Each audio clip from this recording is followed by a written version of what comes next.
Welcome to Tradespoon Live TV. My name is Vlad Karpel, and I'm the founder of Tradespoon. And to my left is a good friend of mine, Joe Cusick from MoneyBlock. Joe, how are you doing? Hey, Vlad. Good. How are you? Great. Awesome. So today we're going to start with our first segment, Wall Street Week Ahead. And 90% of S&P 500 companies have already reported earnings, and we're well into the earnings season. And at this point, majority of the companies have beaten the analyst estimates on the top line and the bottom line. Last week we had unemployment number, which came in a little bit below the estimates, but the unemployment rate has dropped below 6%. The utilities sector has led the way towards the end of the week, so we might have a little sell-off, and watching S&P 500 at 2,000 level is very important. And we also see commodities had staged late week rally at the end of the week, and so there are a lot of geopolitical events going on in the market, so it's very important to stay on your toes and hedge your portfolio. And Joe, what do you see in the market this week? You know what, you mentioned the S&Ps, and I'm actually going to bring up an options chain right now. In the past, I've always just brought up, the different the rollouts that we're going to have. We're actually going to have, towards the end of the week and in midweek, we're going to have some data that's going to be rolling out. So I like to look at major market ETFs. Specifically sector ETFs. As a matter of fact, if you just go into the weekly options here, just a quick little fix that you can do, or a quick little play that you can do, is you can go in and you can actually do the straddle strangle market, and basically with the 50% probability you can get what the market's pricing in for a potential move. So right now with the spiders at right around 203, that's the major market index right now. If you take the 203 straddle, $1.72, so let's just round it up to $1.75, and then you take the strangle, the first strikeout call and put. Basically, it looks like it's pricing in the potential right now, Vlad, of around $1.25 going into the end of the week for movement in the S&P. Now that's either up or down with the 50% probability. That's how we basically do it out for the rest of the market. Now you do have crude coming out with some inventories, as well as nat gas. So what we do here is we just type in crude. That's coming out midweek. Keep an eye on that. It's been getting colder. As a matter of fact, I heard the infamous word polar vortex. And I know you being Russian, you like the cold. You're like that bear. But me, not so much. Taking a look again at the USO, the proxy for the United States oil. You go in and it's basically trading around $29.42. Look at the closest strike price to where the market's trading, $29.50. Again, straddle strangle. I'm doing it very quickly in my head. Right now it's pricing in the potential, Vlad, of coming in probably around, let's say 60, this is about 60 cents, 50, 60 cents. That's what they're pricing in for oil going into the number. You can do the same exercise with UNG or any stock for that matter. You said 90%, I think, the S&Ps have been reporting. You can go in and before the event, something like this. This is a great opportunity to use this quick math. As you saw, I just did the straddle strangle. Boom, now that's what we're looking at as far as potential price movement being priced in. You can't get this by looking at charts. You can't get this kind of insight as far as what the options marketplace is pricing in for movement in the stock. So take advantage of how to do that. And we have a ton of webinars on that, both on the Tradespoon side and the Trading Block side. Yes. So estimated move is a very important concept. It might not be a reason to get into the trade, but it definitely gives you an indication of where the stock or an index will be next week or during the monthly expiration. We're using the options data to determine that. So option data and implied volatility is a great factor that can kind of gives you where the stock or index might be by the time the options expire. You know what, speaking about one thing, Vlad, one segment or sector that you want to keep an eye on this week that we've talked about a lot in the past is retail. And we're going to get into some names potentially. Actually, what we're going to do is we're going to actually get into some names real quick. If you go to the Tradespoon side, you go to My Tools, and you go in here, you can do View Tradespoon Bulls. Now, I like what you've done here, Vlad, but I can actually go in here, and I want to look at 9s and 10s, 9s on the short-term rating, 10s on the long-term rating. If I click go, retail is XRT. There's going to be some retail sales numbers that are going to come out. This is a great opportunity to go in here, do a quick screen in the Tradespoon screen right here for bulls and bears, and this happens to be bulls. If you can see, there's a couple retail names here that you can see. DPZ, which is Domino's Pizza. I love it. And Foot Locker. Okay, Foot Locker. So, this is a great opportunity in front of these numbers to go in and find singular names. And then, as Vlad has pointed out, you can go and click Analyzer, and there's some nuances that you put here, Vlad, that have made me the probability calculator. You can go in here and take a look at the probabilities of the price points and so forth. And if there is a pick on it, you can actually go see a previous pick. But this is where you can go in and start doing that quick analysis. So I think you've done a nice job in going in front of those numbers. That's an opportunity to drill it down utilizing the Tradespoon conviction tool. Yeah, so definitely keep an eye on consumer discretionary sector. Keep an eye on US dollar. It's compared to the US dollar and Japan pair, it's at 7-year high. So that's definitely drives the economy going forward. Also, the oil prices and the prices at the gas pump gives kind of a boost in terms of tax credit for the retail investors, and consumer discretionary sector is something that will probably head higher in the next couple of weeks. So now let's turn our attention to Tradespoon picks. We know we have a premium pick and we have an elite pick, which comes out once every week. And first pick we would like to go over is Transocean. This is part of our Tradespoon premium service where we provide recommendation once every day. And Rick has been underperformer for the past 52 weeks. It missed earnings analyst estimates for the past 3 earnings seasons, and it has grinded to the downside for the past 3 quarters. So we recommended to go short on Transocean, and oil sector has been in a downtrend for the past several months, and as oil prices hovers between 75 and 80 level, it's very important to see if there will be a late year rally in the oil sector. So Joe, what do you see in the... One thing that I noticed right away when you were walking through this, and this is one that you came out with over the weekend, the volatility change has been enormous. In other words, you see that vol has spiked. Oil has been under a lot of pressure. It's firmed up at these levels, even though, and because it's pulled back so much, they're forecasting, you've seen forecasts out for 2015 as far as crude prices around $75. So it's going to be between the $75 and $80 mark. And really the weather as well as the travel seasons are going to dictate how much further this could go up or down or how much more volatile. But this one has some volatility. Taking a look at the entry levels right now, you see that the stock was just down. I had that up a second ago. As a matter of fact, right now is down about 31 cents at $29.40. Taking a look at the stock trade, this is where you're going to have to manage it tight. This is where taking that estimated move of $3.90, you see your target gain and max loss. Make sure that you're abiding by those. And as a matter of fact, with this vol change, I do not have a problem where you could probably look at maybe either selling some downside puts just to take in some premium. Yeah, it's going to add a little bit more capital exposure here, but if rig starts to go to the upside, it cushions some of that move to the upside if there is some upside pressure. But right now, we're not seeing that. So stock traders, stick with your target max and target loss. For the options trader, this is where I would probably look at the spread trade. I would look at the spread trade because of the fact that the single leg, it's very expensive because of that vol expectation. There is the potential for very violent moves. So we want to keep an eye on that. Taking a look at the credit call spread that you put out there, if you don't want to sell the stock naked, that's a great opportunity to look at that credit call spread. It's a $2 credit spread that you're receiving $1.15, so you know what your potential profit is right off the bat. Your risk is the $2 minus the $1.15, so you got 85 cents of risk. I like the risk reward. You're getting paid through the vol, and the return on capital and the probability of success is right around 66%, which I really like. And but not least, going down here, make sure that you take a very keen eye. 11:10.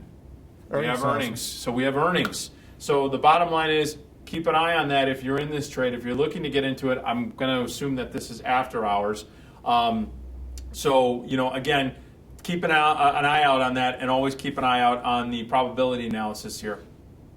Thank you for your insight. And now let's turn our attention to Elite Pick, where we provide one recommendation every week. And this week we provided a recommendation on Lexmark, ticker symbol LXK, which has been trading to the upsides ever since the earnings announcement, and volatility has subsided So we are long on the technology sector. We are looking at the computers. We are looking at the microchips. And these are the sectors that we think, based on seasonality and based on the earnings momentum, are grinding to the upside.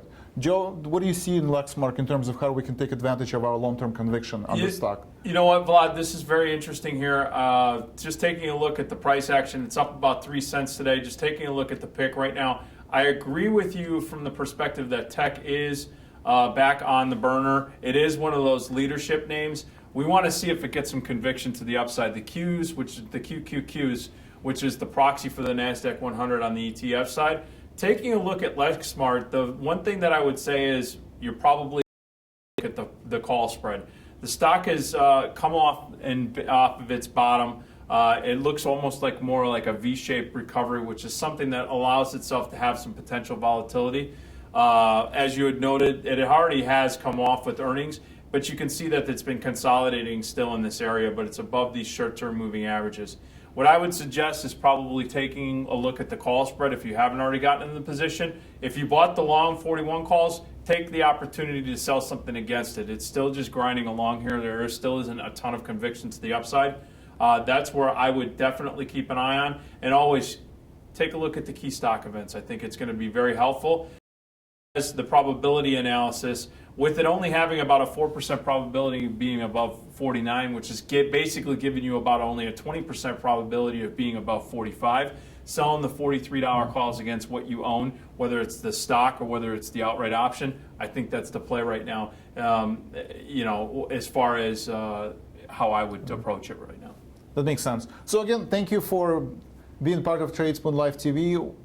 We do have educational series. Every week, Joe and myself have different webinars. Joe has a webinar on Wednesday at 12 o'clock. So if you go to Tradespoon site and you go upcoming webinars, you can see under my tools, upcoming webinars, you can see Joe's webinar and my webinar. We also have a library. For the past 2 years, we've been recording webinars on weekly basis. And if you go to training video library, you can see our weekly videos. So thank you for being part of Tradespoon picks. And now we want to turn our attention to the last segment where we talk about volatility. And today we have a special guest, Dan Manning from Armor Capital Investment Group. So Dan, can you hear us?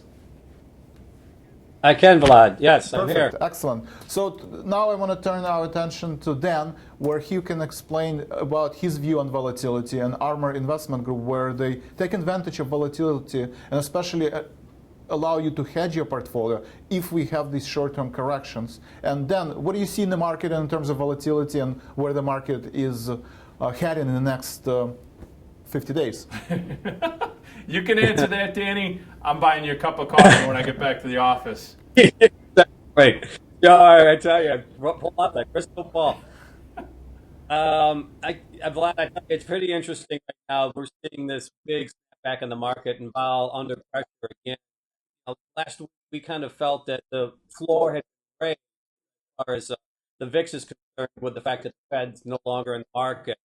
But at least some of the other activity out there, particularly the perceived potential for activity in Europe, kind of picking up some of that slack. So we're selling off here fairly significantly as we roll into this holiday kind of shortened week. And impact this morning is pretty dramatic. Cash now in the 12 handle, future down as well, basically on the fact that nothing big happened over the weekend. So right now you'd have to say that vol,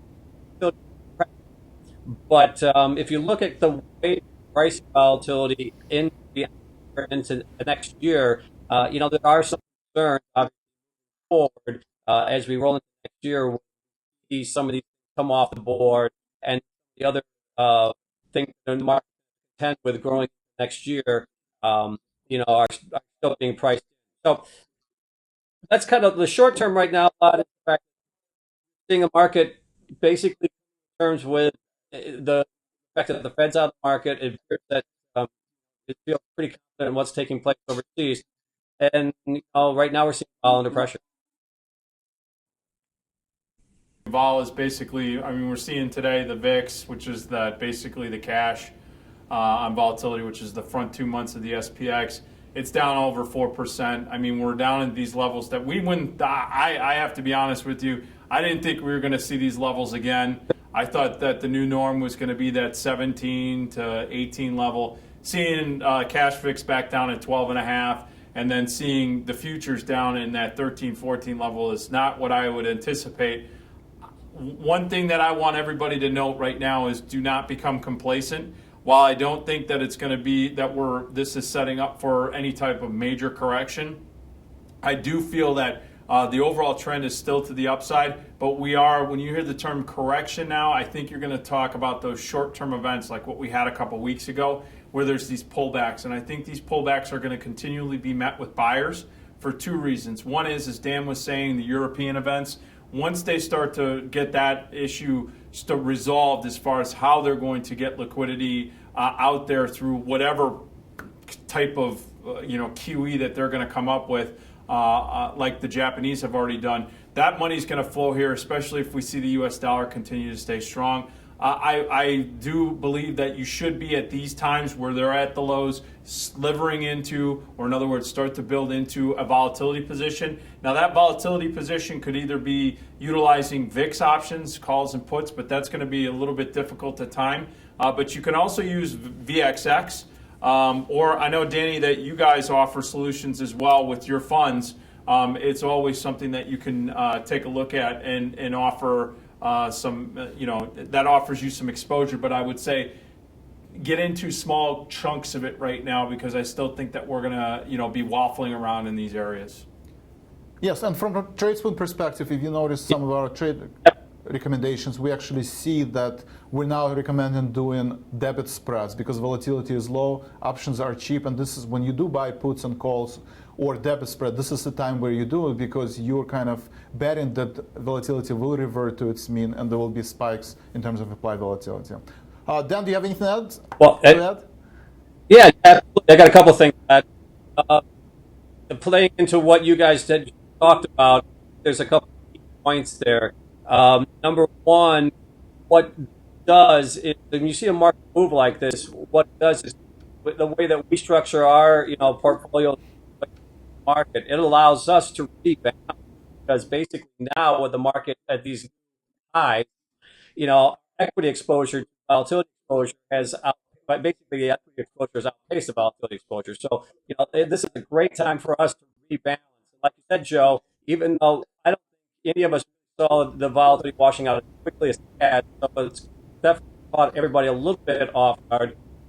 But this is still the early stages of trying to make sense of what the landscape's going to look like here in a couple of months. Just playing into the market now as well. But I have to say, from a relative value standpoint, volatility has become very cheap very quickly. And Vlad talked about your points as far as looking for different trades. If you are long the market and you see your exposure increase dramatically from a valuation standpoint, it would be, I think, a good time here to look at debit spreads. Maybe in early January, February, you might get a shift in the interest rate outlook going into next year, which could impact the market. So you might want to protect against that. Number two, I think the volatility VIX option has gotten so cheap now relative to where it was priced just a couple of weeks ago when we saw the dislocation, that you could look at back VIX options as well, because again, you can do this, like look at December, like 1721 call spread. I think you can do that a back spread, selling 22s or 21s or for about even money. So basically, it gives you again the opportunity. Well, I should say, if you want to play for an opportunity of a market sell off, that gives you an opportunity to capture some of that. Number two, it works, I think, as a meaningful defensive mechanism, because basically the call spread doesn't really cost you anything, and it does protect you against a fairly sizable market downturn, where two calls are going to outpace that one call. Go back to the mid-20s, like we did about 3 weeks ago. I think that's a great way to protect long equity exposure. Of Tradespoon Live TV, thank you, Joe, for participating, and thank you very much for being part of Tradespoon Live TV. And we will see you next week. Thank you.